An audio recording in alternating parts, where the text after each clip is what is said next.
Kasi doon, di kita ang oras nila doon. 3.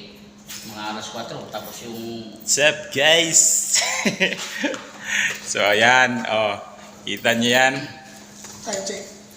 Time check. 8:45 p.m. Pero yan, guys, yung mga matitikas nating kasamahan dito, guys. Oh.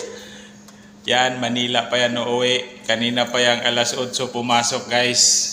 Yung isa, Caloocan. Kanina pa yung alas 9 pumasok, guys. Pero ito ang pinaka-bagsik. Yan, guys, oh. Si Manong Boy. Bakit mahal? Ayan, guys, yan yung punong abala namin dito, guys, si Catalino Bernales from Montalban pa yan, guys. So, at ang punong hurado namin, ayun, guys, oh, Mandaluyong pa yan uwi. Puno na, abala pa. At siyempre, Marikina.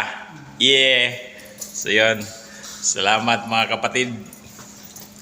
At siyempre, bilang manggagawa, guys, ang pinaka-exciting part sa isang araw ay ang uwian time. So, time out na. Isang pong kasama dito guys. Uulang yan mga. Boom. Oo. Ayan. Excited talaga sa bukas yung kabarnes. So, tomorrow, yung iba dito, guys, papasok bukas ng alas 7 ng umaga. Uwi ngayon ng late na, alas 9 na. So, yun lang. Kailangan bukas gigising na naman ng umaga. So, halika dito. Oo. Para kanino ka ba bumabangon? Hintay. Siyempre, sa mga boo.